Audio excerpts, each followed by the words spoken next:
बिस्मिल्लाहिर्रहमानिर्रहीम। अस्सलाम वालेकुम। आप लोगों के लिए खैर और बरकत की दुआओं के साथ आज का मेरा मौजू रूटीन से ज़रा हटके है। सोशल मीडिया पे एक साहिब नमूदार हुए हैं और वो कुछ वीडियोस ऐसी अपलोड कर रहे हैं। मुझे मेरे एक बड़े करीबी दोस्त ने उनका लिंक भेजा और वो जनाब बड़े दबंग तरीके से और कह लीजिए कि खुद साख्ता तरीके से, जैसे एक इंसान जो है ना वो अदालत लगा के बैठ जाता है। कोई उनकी हुदूद और कोई उनकी बाउंड्रीज़ नहीं है, कोई उनके पास अखलाकियात नहीं है और वो ख़ुद से ही दावे कर रहे हैं और वो ख़ुद से ही जवाब दे रहे हैं। कुरान शरीफ के ऊपर उन्होंने बहुत सारी बातें की, कुरान शरीफ के ख़िलाफ़ इतनी हर्जा सराई की कि आज का जो मेरा जो टॉपिक है वो शान कुरान के मुतल्लिक़ है और मैं इसमें दो अहम पॉइंट आप लोगों के सामने रखना चाहता हूँ। देखिए, सबसे पहली बात यह है कि अल्लाह ताला की जो सबसे बड़ी नेमत है ना, वो आप लोग भी मेरे साथ इत्फाक करेंगे, वो है साहिब ईमान होना। ईमान, यकीन। जब हमें ईमान और यकीन की नेमत हासिल होती है तो फिर हमें इस कायनात का सिस्टम और निज़ाम और सरकार दो आलम सल्लल्लाहु अलैहि वसल्लम की नबूवत, सरकार दो आलम के मोजज़ात और ये सारी चीज़ें हमें बड़ी आसानी के साथ समझ आ जाती हैं।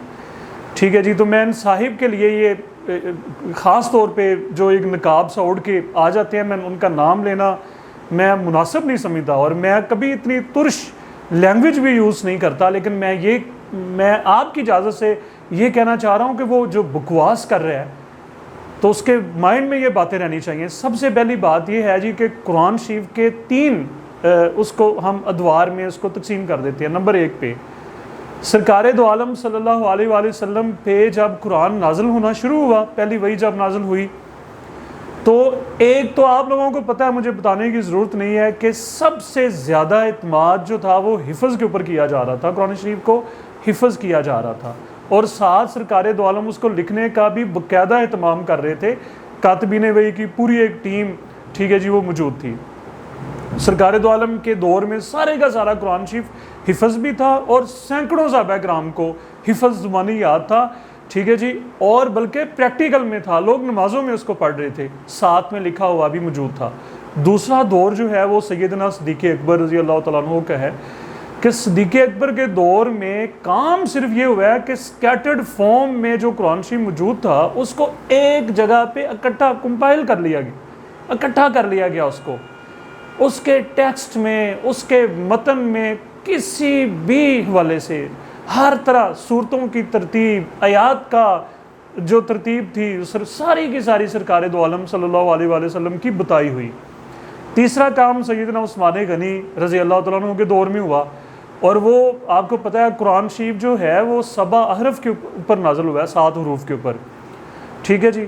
तो किरात के अंदर जो इख्तलाफ आ रहा था उसको ख़त्म करने के लिए उस्मान गनी रज़ी अल्लाह तआला अन्हु जो थे, उन्होंने कुरान शरीफ को एक बेसिक उसका जो लहजा था, जो कुरैश का जो लहजा था, उसमें लिखवा के तकसीम कर दिया और वो कुरान शरीफ जो उन्होंने तैयार जो करवाए थे वो आज भी लाइब्रेरीज़ के अंदर मौजूद है। मैं इन साहिब को भी कहता हूँ कि जाओ और जाके जनाब उसको देख लो और जिस मर्ज़ी टेस्ट से, जो ग्राफिक टेस्ट होते हैं, दीगर जो टेस्ट होते हैं, आप उनसे गुजार के उनकी ओरिजिनलिटी को आप लोगों ने चेक कर लिया है, आप भी अपना शौक़ जो है ना वो पूरा कर लें।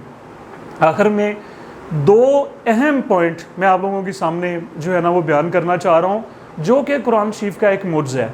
और देखें, ये चीज़ जो मैं बताने लगा हूँ ना, ये पॉइंट आप लोगों ने हमेशा इसको ज़रा याद रखें। और ये साहिब को मैं ये कहना चाह रहा हूँ कि जनाब आप इसकी कोई आपके पास झूठ के अलावा आप ख़ुद से बातें किए जा रहे हैं कि जी फ़लाँ जगह से इसको कॉपी कर लिया, ऐसे कर लिया, ऐसे कर लिया।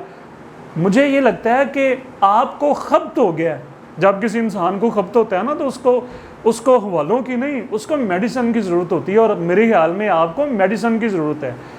देखिए कुरान शरीफ के ऊपर, और इसको ओरिएंटलिस्ट ये कह रहा है, मुस्तशरिकीन का ये मैं बात आपके सामने रख रहा हूँ कि दो काम, एक काम है लिखने लिखाने का, रिसर्च का, तहकीक का, इल्मी काम जो कुरान शरीफ के साथ हुआ है ना और हदीस के साथ, ओरिएंटलिस्ट कहते हैं कि पूरी दुनिया में ना इसकी कोई मिसाल हमें नहीं मिलती।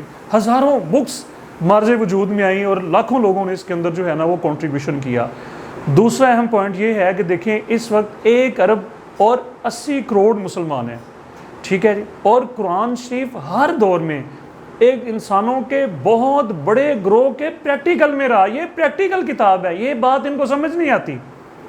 ये थ्योरेटिक, ये नज़रियाती नहीं है आप लोगों की तरह, ये तो एक प्रैक्टिकल किताब है। और ये हर सरकार दो आलम के अहद से लेके सहाबा कराम, तबा ताबीन और हर हलाकू खान, चंगेज़ खान के दौर से ज़्यादा कठिन दौर तो हमारे ऊपर कोई नहीं ना आया इस्लाम के ऊपर।